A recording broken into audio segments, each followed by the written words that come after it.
Well, here we go. It is Now and Next. Another week. All set to go here. This week, we're going to get into grassroots politics in Toronto and how that has changed things somewhat. The Big Mac attack. RFK is going to take care of your health and well-being while he's chowing down on McDonald's. That's a fun one. Who else is on Bluesky Social? Been a bit of a migration.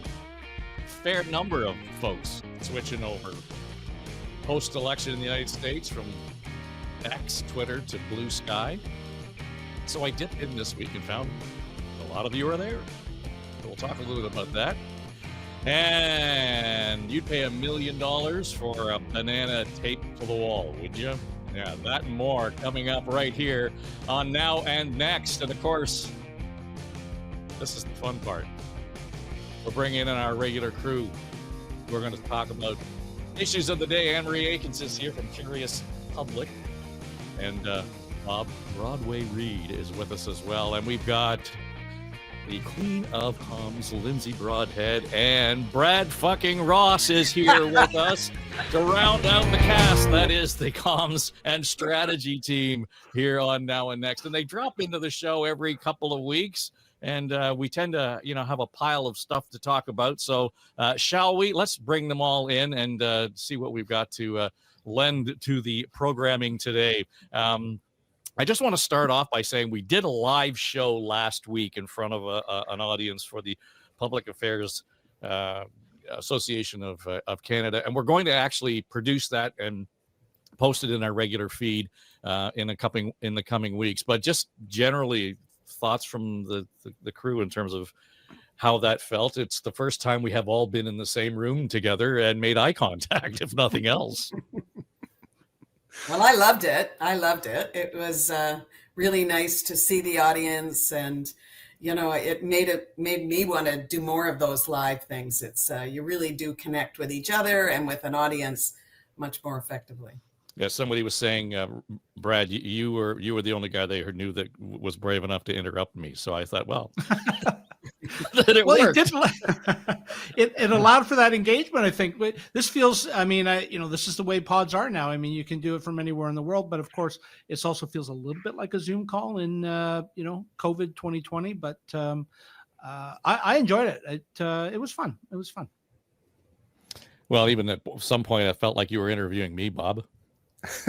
That was my defense mechanism. When in doubt, ask Dave something. Can we use that today? That's a good strategy all the time. Well, by all means. Yeah. No, but I think you made the point earlier before we came on, Lindsay, that it allows for, at least the in-person allows for more of a responsive reaction to what's being said. In some cases, that's sort of limited by how you are sitting around. In this case, we were sitting in the lounge chairs, but I still think it worked. I thought it was good to be able to kind of look at each other and react in the moment. There's a lot of great people there too. Back from you. I once at one point grabbed the microphone back from you, so yeah, it allows you to do that. Yeah, exactly.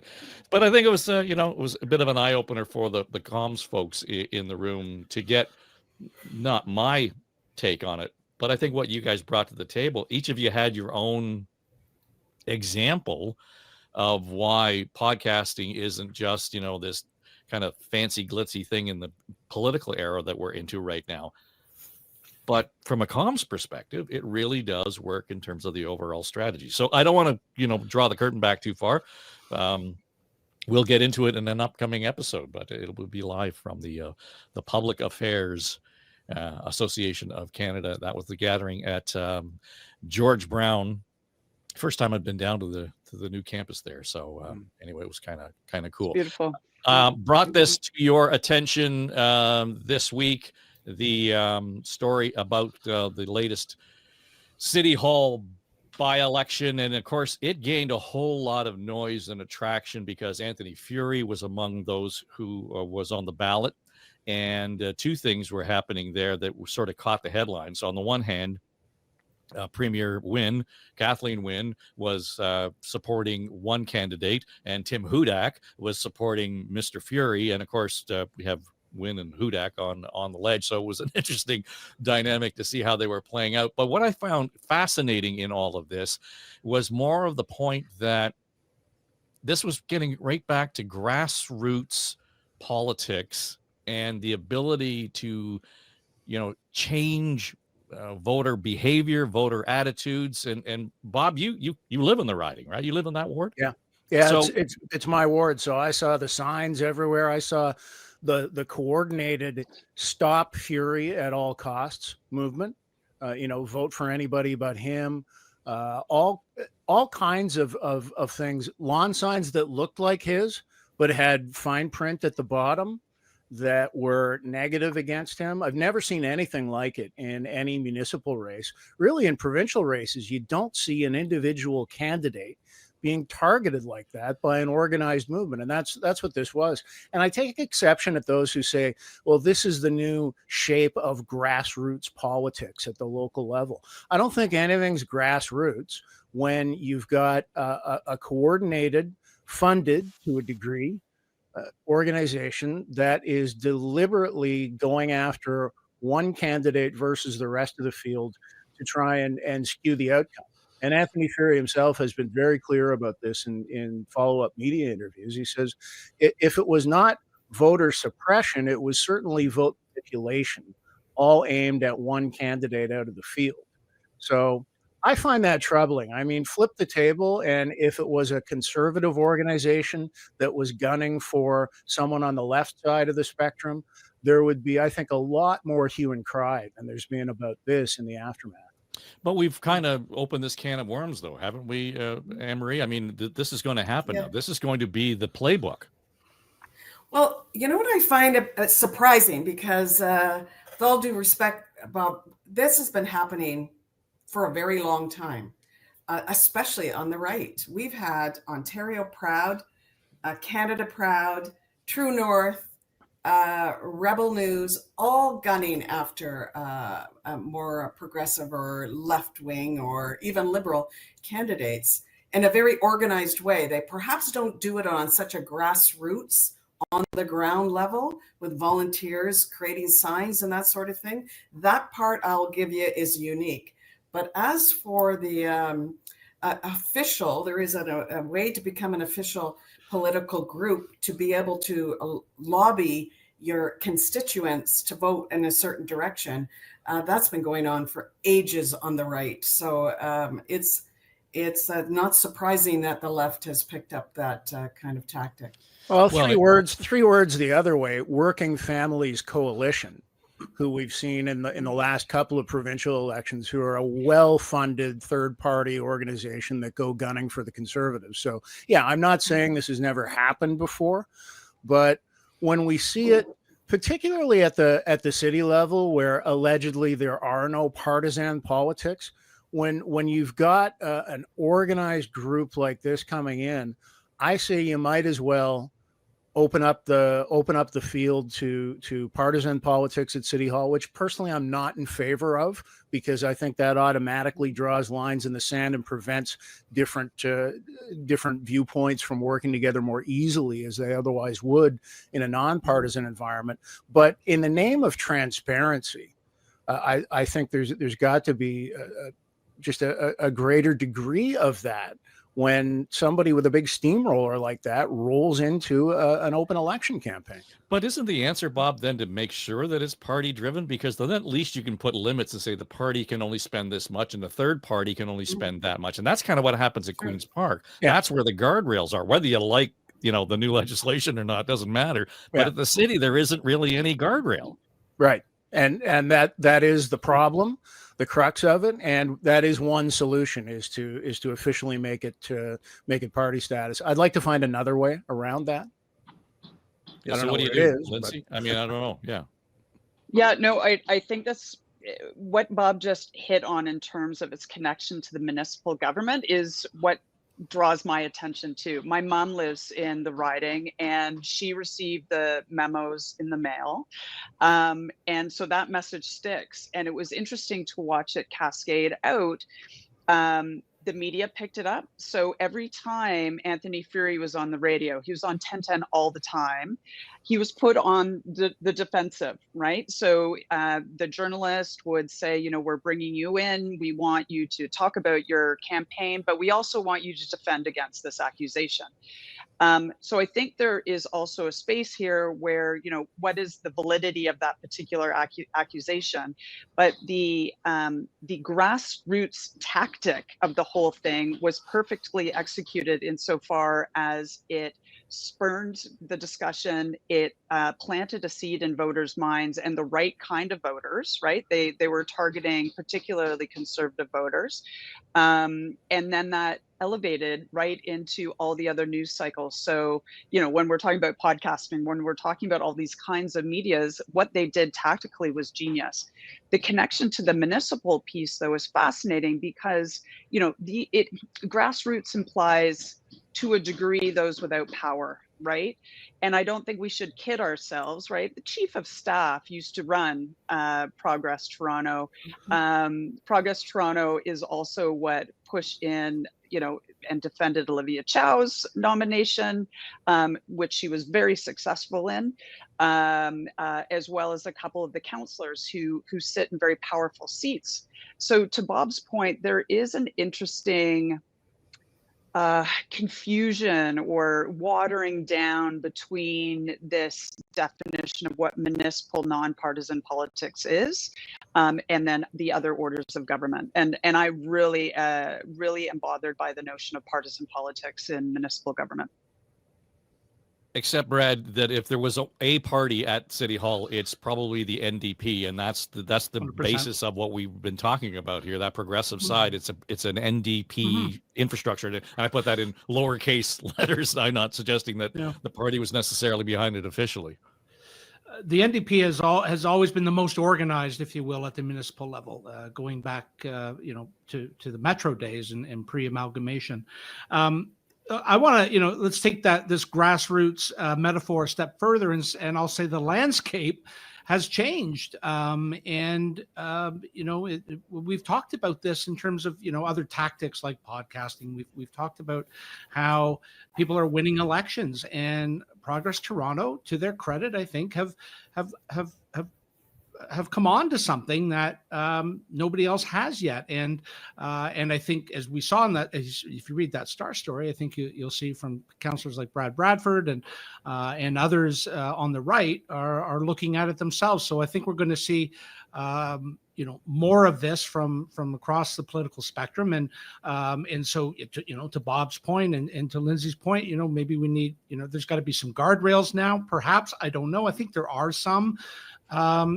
But it's also up to voters to educate themselves and inform themselves about what they're seeing out there in terms of whether it's political advertising or door knocking and brochures and all the rest of it.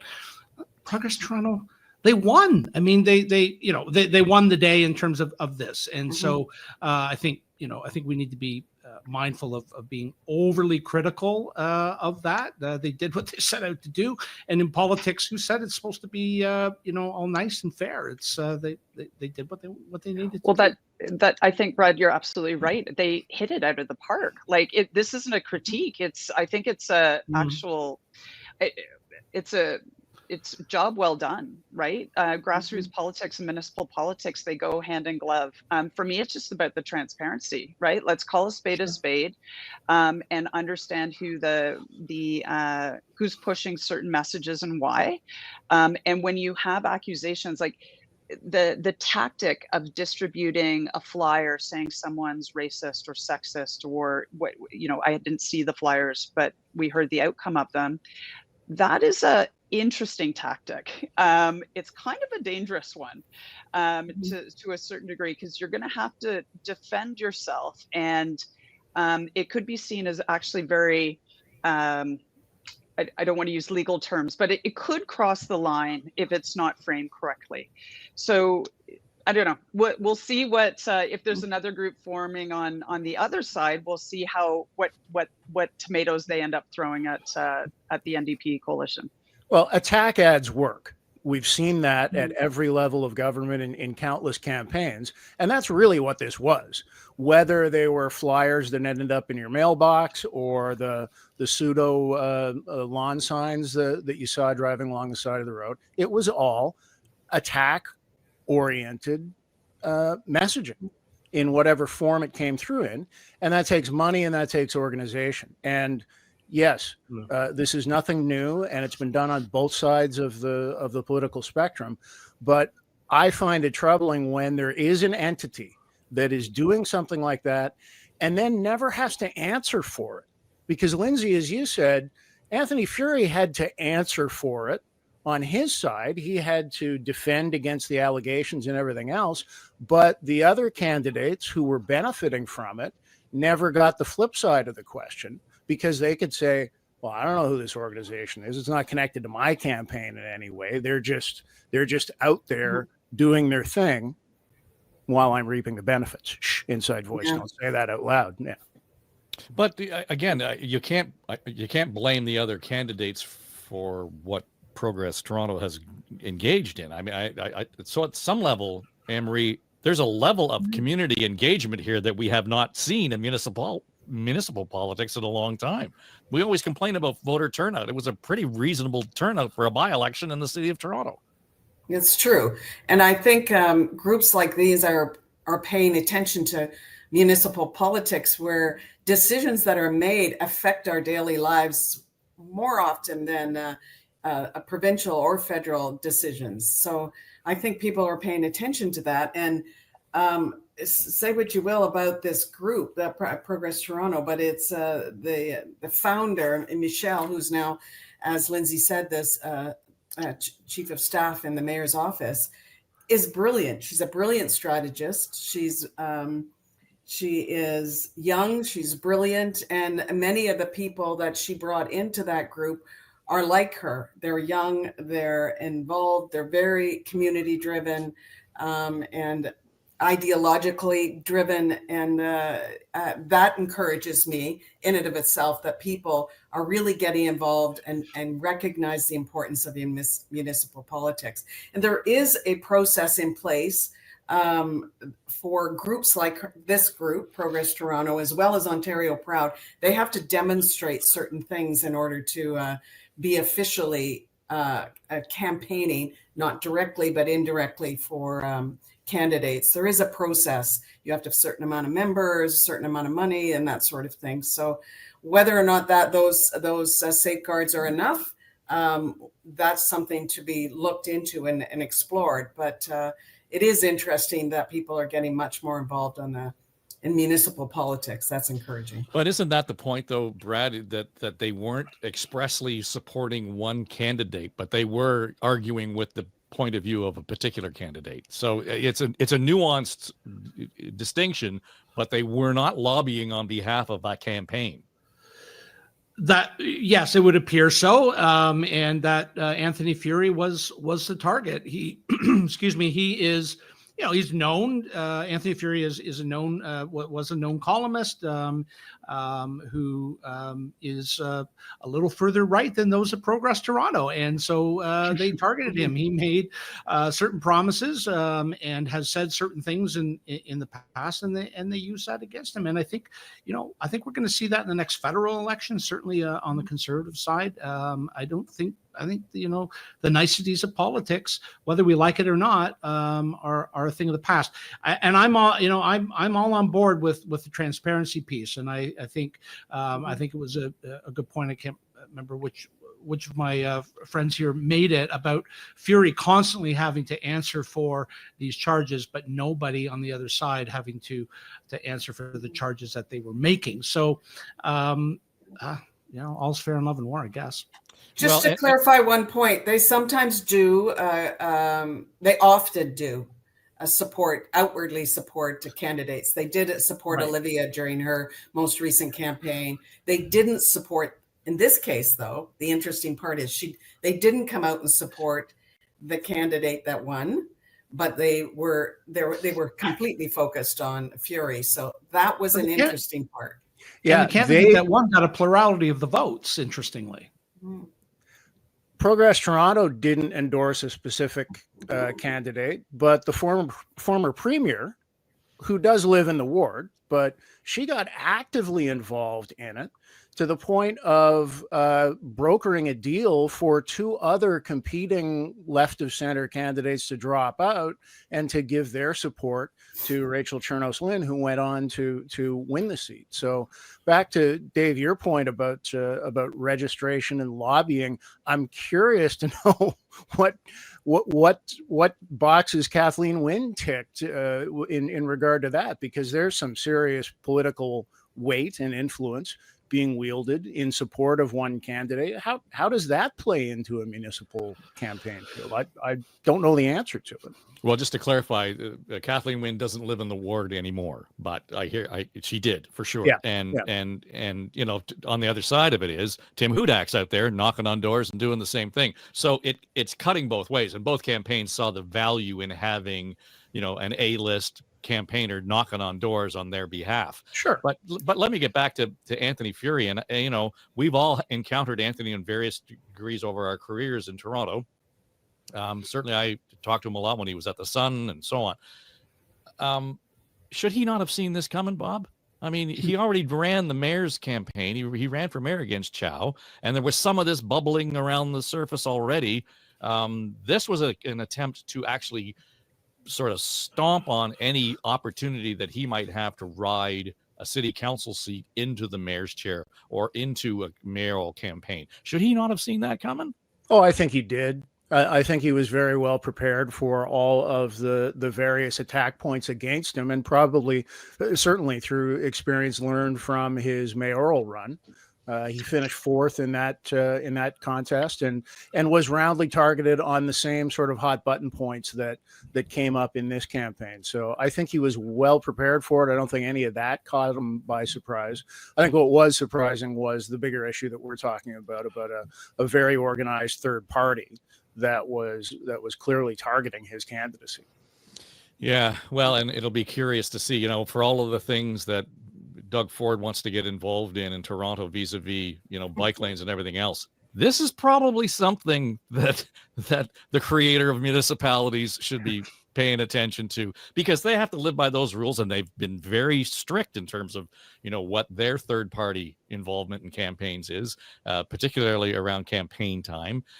Doesn't it not seem odd that we haven't had sort of anybody at the province stand up and say, hey, that's some serious shit going down in Toronto we need to deal with. That's not going to cost us $48 million to remove anyway. Yeah, I'm not surprised at all that they're not getting involved, because look at the attack ads that they run constantly. So I think that was their approach. It's just a bigger money approach. And it's more transparent in that you know who's actually hosting and paid for the ad, but you don't know where their money's all coming from too. They're, you know, eventually you do, but not immediately. They do their fundraising. So I think it's just the whole notion of, you know, we saw it in the US a lot, and it's happening here in Canada. And now we're seeing it at the local level. And that's something I think new. Well, again, I think it's new, but it's going to be new again, old again. We're going to see more of it, and we'll wait to see how, you know, the right response. And I guess I'm not sure that that's the right response that we want. We're all agreed on. Just, you know, the circus has come to town. The parade continues south of the border. More and more of the cabinet announcements and the nominees. If it wasn't so serious, it would be funny. And I understand the concerns in terms of some of the nominations, the Gates nomination for AG, et cetera, in the Trump administration. But the one that really rung the bell and started the week off for the media, I guess over the weekend, was this picture of RFK with Don Jr., with Elon, with Johnson and Trump on the plane, and they're having the McDonald's hamburger, and everybody jumping up and down because, you know, RFK is going to be the guy who's going to take care of our health care, and here he is eating McDonald's as if that's a good thing for you. I get the meme in this, but Jesus Murphy, that turned into 6 hours straight of programming on CNN, Lindsay. I mean, what the hell? There's so much, and I know we're going They're to talk so about earnest. Jim Acosta is so freaking earnest in terms of, well, he's, she's seriously. It's like a family Christmas photo almost. Like it looks staged. Entirely. And our, he's not only going to be the future health minister, sorry, what's his official title now? Health and Human Services Secretary. Health and Human Services. Like he's burnt to a crisp. He looks like a French fry that's been under a heater for I don't know how long. I love McDonald's. So that's going to be my big stamp here. You put a cheeseburger with extra pickles in front of me and I am a child. So I have no problem with them dining in this particular way. It's just what they're doing is they're mocking everything that came before them. And I think that's the joke. I mean, there's 5 white guys around a table in an airplane eating McDonald's and just having the gay old time. And it mocks everything that came before. It sets the stage for everything to come. It's a perfect pivot moment in time. It's a piece of art, that photo. I'm just going to leave it there. And it was a private jet. I mean, let's punctuate it with that. It was a private jet. Well, it's not economy on, buy your own ticket airlines. It's, they're going in style. The McDonald's was delivered to the front door. Like the whole thing is just beautifully orchestrated and it worries, it worries the hell of me because those are the players that are going to dictate health, finance, so much of our security. God knows one of them has their finger on the button pretty soon again, as they say. And, ironically, one of them is one of 2. A friend and I were laughing about how you need 2 people to run an efficiency department. But, the one of 2 of them who's going to control the data that is managed in the States, our information, how it's managed. And I don't mean our as in Canadian, but the royal our. It's perfectly mocking, and all it does is ask questions of what to come, and we don't know what's to come. So it's fascinating. Oh, I don't know that we don't know what's to come, Brad. I don't. We know exactly what's coming because this picture was trolling everybody who didn't vote for Trump. You just took the words right out of my mouth. This is a master troll, if ever there was one. And I would go as far as to say that his cabinet picks are also a bit of a troll as well, right? Gates aside, we got Dr. Oz now doing something. We got all these guys from Fox. I jokingly said yesterday that I think agricultural secretary might be old McDonald. I mean, who knows what's to come next, right? And so. Yeah, it's just if CNN went, I'm sure they went all in. I've tried to wean myself off of cable news since the election, but if they went all in on this picture, I'm not surprised in the least. I mean, this is the kind of stuff that this is bread and butter for cable news networks. This kind of thing, and Christ, we're only 2 weeks into since the election. January 20th is light years away. God knows what we're going to see next. It ain't over by a long shot, Dave. I mean, I don't know who knows what'll be next. You can't even predict it. You can't write this. I got to wonder whether or not, the new education secretary is going to pick up on the EIEIO, and that's all going to be in terms of they're may not eliminate education, but they'll eliminate parts of the alphabet. Eliminate certain vowels, maybe, yeah. Right. Vowels are so. What's her name? So McMahon 2022 from the WWE family. What the hell? Yeah. If it wasn't. Sorry, go ahead, Bob. I was just going to say there was only 1 or maybe 2 things missing from that photo. This and this. Right. That is what that was. And it is.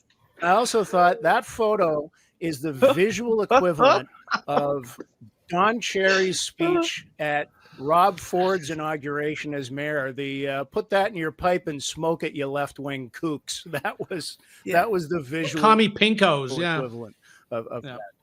Yeah. Well, and for those of you who are listening along on Apple, Bob was flipping you double birds there. So just Yes. just to make the point. Now, and again, I say if it wasn't so serious, it would be funny, Anne Marie. Here's the problem. And I started with CNN. Everybody in the media glommed onto this and turned it into memes, and again had the same sort of visceral "what the hell are you doing" reaction. And the media has kind of been looped into this trolling in as much as they've taken the bait, right? They are doing exactly what Team Trump wants them to do, first of all. And it's expressly why Trump won, is because they took the bait during the campaign and really didn't kind of get down with, and as did the Democrats. Yeah. He's working the plan. Oh, I completely agree. I can just hear the discussions before that picture was taken. And I actually, Bob, looked for double birds in there. I was looking at their hands to see if they were sneaking in birds in there. But I think they purposely did it to poke the media and to keep the discussion focused on, isn't this all funny? Because that's what they want people to think. This is all funny. And if we learned anything through the pandemic, is that what happens around the world in respect to public health matters to each of us. We saw that. We saw we couldn't isolate ourselves as Canadians. And if JFK does something ridiculous, which for him would be just kind of a midway point by saying, let's make vaccinations all voluntary instead of mandatory. That could be something I think he would do, because he would see it as being reasonable, where it's not reasonable at all. And we'll have polio again. And those illnesses that they get and they give to other vulnerable people will travel from country to country to country. And it is so serious and life-threatening. I think they were intentionally wanted to keep it light. And isn't this all fun? Well, except that the nominee for the FCC, to lead the FCC, is already on the campaign to be anti-censorship, is to be cracking down on anybody who starts talking about misinformation and disinformation. It's almost as if you're going to make it illegal to label something as disinformation. So, again, if it weren't so bloody serious, it might be funny. So I hope you all enjoy your holidays this Christmas, because when we come back in the new year, you're going to want to buckle up. Yeah. And one of the things that happened as a result of all of this, and of course Elon Musk figured prominently in that photograph, and will be one of the, as Lindsay said, one of the two individuals involved in making sure government runs more efficiently. Not quite sure how that happened, but the migration post-election from X to Bluesky Social, and Don Lemon made a big deal about it, how he was leaving and moving on, and he just took no end of ridicule, as was appropriate. But you know what? I kind of went in and checked it out just to see what it's all about. It looks a whole lot like Twitter in the old days, which is kind of cool. And the idea that, you can kind of have a civil conversation. Yeah, I don't know. It's still social media, so I'm going to hang on and wait to see what happens there. But they are gaining a significant number of users, apparently 18 million, according to Forbes, since the election. And, I've dipped in, found people who are on the site. Brad, I know you're there. You were probably there for a while. You were certainly there before I was. I've been there for about 9 months when it first emerged, and I just to check it out. I mean, I'm on Threads as well. I mean, I think without overstating the obvious, I think we need to be super careful about going over to a platform that is just going to be an echo chamber, say, of the left, for example, and because that. And maybe that's all and maybe that's what you want, and you just want to have a pleasant conversation. Then I'm all for that, of course. But those, who are yearning for the days of yore and being nostalgic about Twitter, I mean, let's give our heads a shake. Twitter has always been a cesspool of toxicity and hate and harassment. I can vouch for that in the various roles I've had at the TTC in the city of Toronto. People can be really, really shitty on all platforms. So people are decamping Twitter mostly because of Musk, I suppose, and we'll have to see how that all plays out. I think this bromance between Musk and Trump will last only for so long, and I'm really curious to see what happens after that. But if you don't want to be on Twitter, then just don't go on Twitter. I mean, I don't know. I deleted my Twitter account about 18 months ago because I had retired from my previous roles at the city and the TTC, and yet I still got hate tweets about shit that was happening that I had nothing to do with. And I said, fuck this. I don't need this bullshit in my life. And then sadly, I got rid of 30,000 followers. And then I decided I wanted to go into business in the communications world and figured out, shit, I need Twitter, but it was too late. So I'm trying to build up my Twitter following. If anybody's interested in following me, you can find me at Brad Ross Comms. Well, Lindsay, that makes the point, though, right? We've become so ingrained in our use of social media, whether it is to, communicate with friends and family, or to actually promote an idea or the podcast or whatever it happens to be. We're not in a place where we can actually function effectively in this world in many ways without some exposure to social media. What's become abundantly clear, I think, is that the purpose of we layered on our own hopes and dreams for each of these channels, right? We hoped that Twitter, and in the early days, was going to be this hub that would bring us all the great news and would connect us. We'd find real-time information. We, previously had different hopes and dreams for Facebook. I find myself without Facebook happily for years now. That was not a happy place, I think, for a lot of humans to be in. LinkedIn, I love, and it's because the kind of conversation and information exchange is different.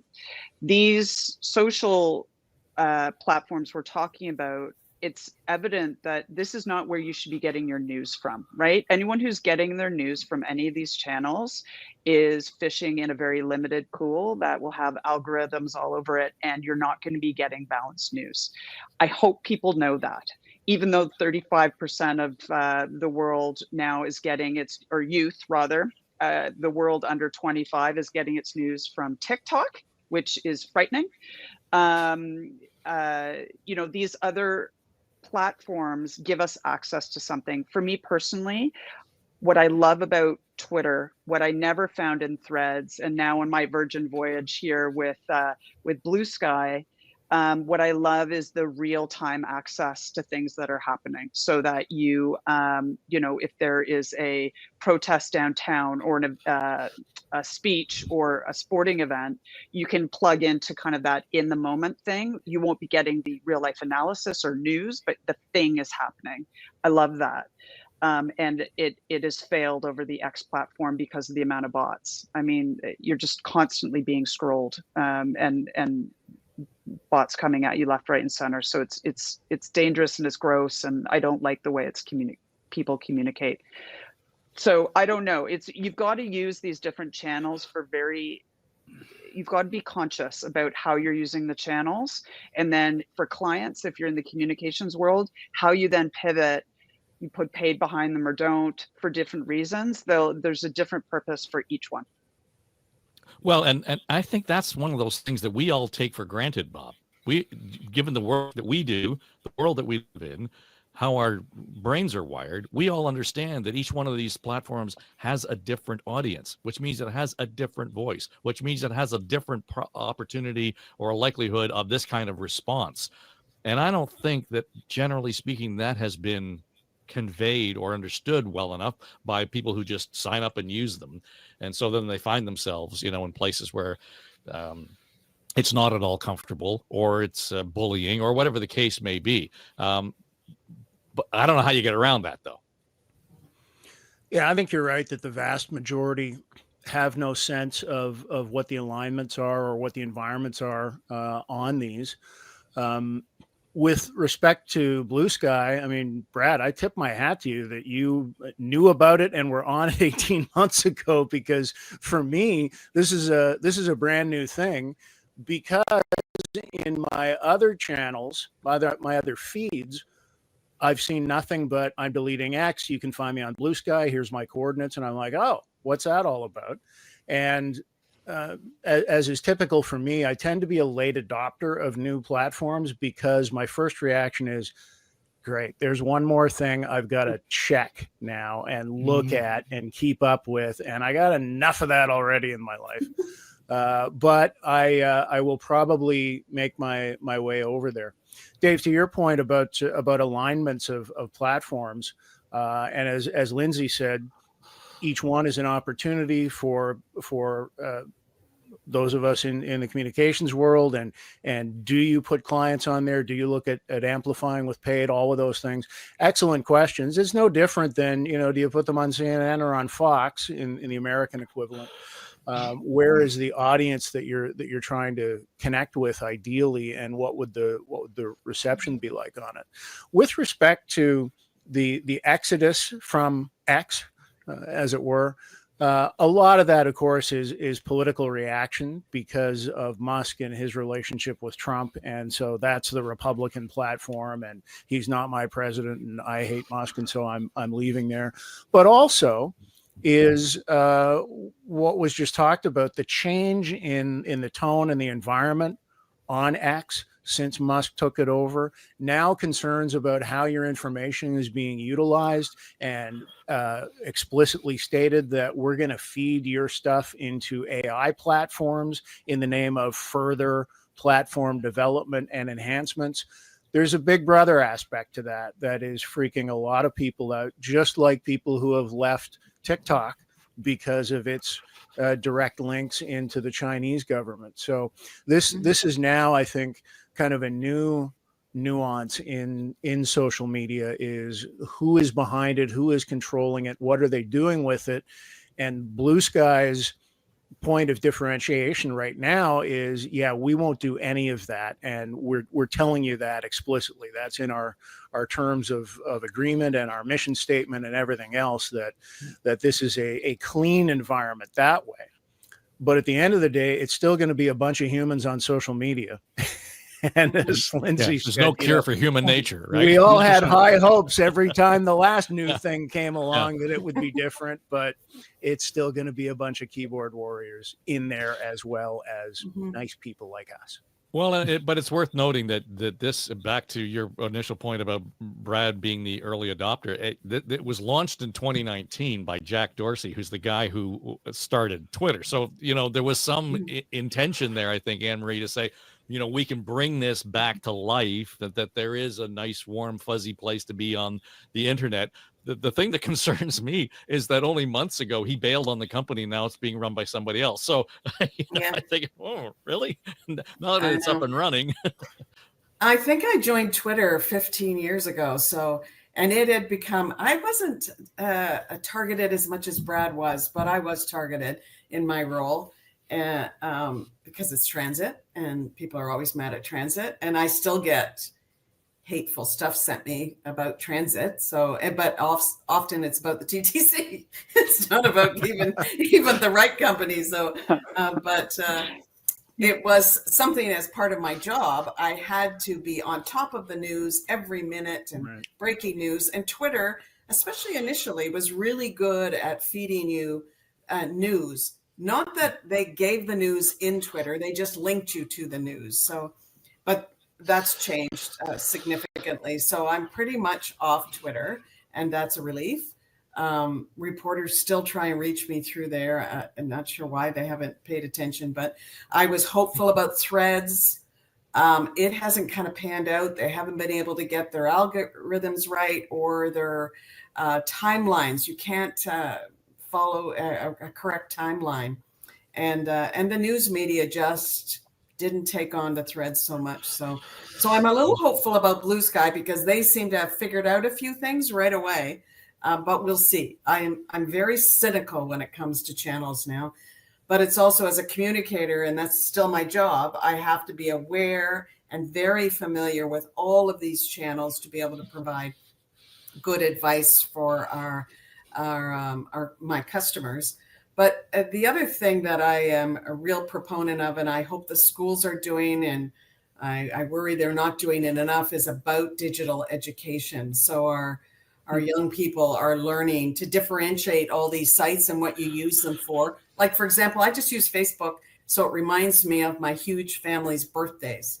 If I didn't have that, I would miss birthdays all the time. So it reminds me of birthdays. That's all I use it for now. Yeah. But and Instagram is just to post pretty pictures I like. So, and look at other pretty pictures. But it's really, I think digital education is really key when it comes to social media and what's out there and what's coming, because God knows what else is coming. Well, dare I say, you know, it was much in all this, there was a point where Twitter really worked. I think the turning point was when it killed Gordon Lightfoot. So it, you know, that was a little premature. But, you know, even to the point where I think we're seeing an evolution in that media writ large, and you got to give them credit. At least they're responding to the needs and the expectations of an audience, which legacy audiences or legacy media has not done. And that's why they have suffered because of the various platforms. Lindsay? Yeah, well, no, that's interesting because on the little bit I've dipped my toe into the Bluesky world, I understand they take a federated approach, right? So that you can inoculate yourself a little bit about where your data is stored, so that if true, in terms of how this all eventually is made manifest, that's a huge defense against the current X, or what Twitter was, because all the data isn't in one spot or pooled. You can choose your customer feeds. There's no privacy settings. My understanding is also they, I don't know if kill is the right term, but they, when a bot appears, they get rid of that particular setting or user. So it seems like there's a cleansing of the system that's built in. That's huge customer service. I imagine from governments right on down to users. That's huge. To your point about legacy media, they're struggling with bigger demons. It's not an algorithm, it's a journalist, and it's a point of view, and it's an editorial board, and it's the funders, and it is a empty newsroom, a lack of budget. Those are things that are institutional and permeate the organization just like a business. So I think they're different challenges, but to your point of expeditiously addressing them, the media was, you know, years and years and years late to the game in terms of acknowledging its own faults as well as its own potential. Well, my own marching order in terms of why I would have moved over to Bluesky is just, it's not Meta and it's not Musk. And I think that for me was just a place where I wanted to put my attention and just curiosity to see how that's playing out. Before we go, I don't know, this is probably something that you could, real value might be $5, but it's going to go for $1 million at auction. We're talking about a banana that is duct taped to the wall as art, and it's expected that it's going to sell for $1 million at auction. That's got to be, you know, some special kind of banana, Brad. You know, Dave, I could suspend a coffee bean over my coffee maker and call it Bean There, and wait until somebody calls me an artist. But in the meantime, I'm just an eccentric waiting for Sotheby's to call. So I think this is hilarious. I mean, but I do, on a little more serious of a note, I think that the art world does suffer from, or perhaps it cultivates a reputation of being inaccessible to the average person. You know, you don't get this, Philistine. And to take this a step further, I think, this kind of thing where this this art sells for this kind of money, and you really don't understand contemporary art if you're going to complain about this, but it might help explain a little bit about the MAGA movement and how they're fine with dogs playing poker. Thank you very much. I don't need $1 million banana on my wall. Well, but Lindsay, to the point that Brad starts, the Sotheby's guy, if you heard him interviewed, he is so deeply invested in the importance of this piece of art, and that the artist has sold 24 different pieces that have gone for more than $1 million at auction. This is changing the world. Well, see, and I might be the outlier on this panel. I love this. I think I am all in when it comes to modern art.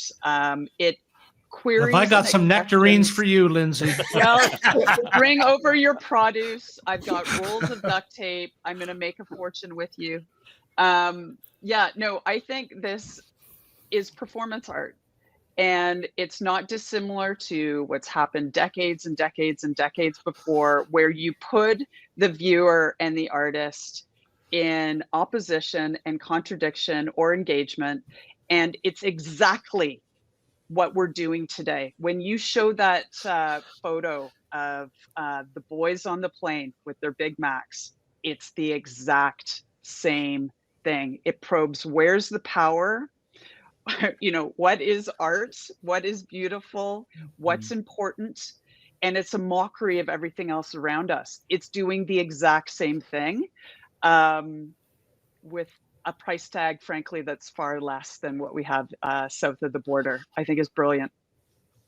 Yeah. And Marie's shaking her head, going, well, "Run, right. I you're mean, full of shit." I've got a bin full of bananas that are, it's the old line about, we get to an age where we're going to have artwork now that we don't want to buy green artwork. We're going to have to make sure it's just at a right point so that we can consume it in time. Yeah, because you got to change that banana. It's just that's the artist intended. Where's red green on this? I mean, he missed the boat entirely. What's it supposed to mean? There are rotten bananas in the air. I smell farts. What's it mean? I don't know. I am not one for art much. I don't have a good eye. I like photography better. But how much disposable money do people really have, and where is the economic crisis that we're all in? Mind you, I was thinking that about the Taylor Swift concerts. What the hell are people? I thought we were all in economic crisis, that people have a lot of disposable money, it seems. But the rotten banana really takes the rotten That's banana. the performance of it, right? Like all the questions that you're asking, that's exactly what it's probing. Well, except, Bob, that great. if you buy that for $1 million, you're going to have to replace the banana and the duct tape on your own after you've spent $1 million. But you're licensed by the artist to be able to do that and keep it going and not violate the work of art. So it keeps going on with the blessing and the authenticity certified by the artist. I think Yoko Ono is kicking herself in the ass right now, going, how did I miss this? This is genius. But to Lindsay's point, I mean, Andy Warhol was so out there when he first was doing Campbell's soup cans and stuff, and it's become iconic and enduring.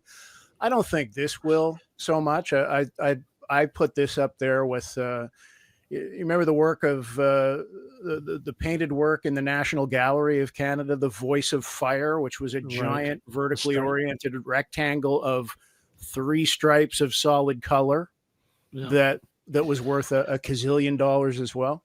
It all makes me think back to the late great Robin Williams' immortal line from the 80s when he said, "Cocaine is God's way of telling you you're making too much money." I think this is the modern day update on that. But Dave, I just want to I get Lindsay's point. I don't disagree. I think art plays a very, very important role in the world. I think it's interesting, the art world itself, that industry, if I could call it that, and the quotes from that guy at Sotheby's, that's what, from the story that you sent, really sort of tipped me over the edge on the sort of almost nonsensical part of it all, that you just, if you don't get this, then you're not part of our world. And they make art then inaccessible, and they make it difficult for people to appreciate, because if you don't get a banana taped to a wall, you must be you're a Philistine, and I think that there is the problem with the art world. So yeah, but Mr. Sotheby's getting a healthy slice when this thing sells, right? So let's keep that in mind. Apparently, Monet was an asshole too, though. If you read the story, right? So that sure, but his painting's going up for auction for like $60 million tomorrow or later this week. So I've been to Giverny. I have seen the canvases and so on. I get that one. All right. But, what do you bet? What do you want to bet that the buyer of this piece of art is anonymous? It'll be a monkey for sure. Curious George has put in a bid for $1.2 million. All right. Maybe Banksy will buy it and put it through a shredder, and that'll be the end of it. Perfect. Now that would be a statement, right? Yeah. Bob Reed, Lindsay Broadhead, Brad Ross, and Anne Marie Akins. Thanks, guys. This has been fun, and we'll do it again in a couple of weeks right here on Now and Next. And just a reminder, if you want to leave us a message, please do that. You can check the show notes out. We've got a talk back feature here. So if you want to leave a message about anything we've talked about, if you think you're in the market for $1 million banana taped to the wall, let us know, because we'd like to talk to you for sure. You wouldn't be any anonymity around any of that. And this week, by the way, we'll also be featuring, of course, Kathleen Wynne, Tim Hudak, John Wright, and Keith Leslie in our regular panel on the Ledge. And that drops wherever you're listening to this podcast or right here on this YouTube channel. I'm Dave Trafford for Story Studio Network. Pay no attention to that man behind the curtain. Now and Next is Story Studio Network's flagship podcast, produced by our chief executive producer, Dave Trafford, and supported by our entire SSN team, including our senior producers, Becky Coles and Jen Hudson, our technical producer and audio editor, Mike Trutler. Jamie Nickerson is our production manager, and our sonic logo designer is Greg McDonald. Also, I'm Erin Trafford, Queen of the Universe. And that's all I have to say about that. Okay, everybody, that's a wrap. This is SSN. Story Studio Network.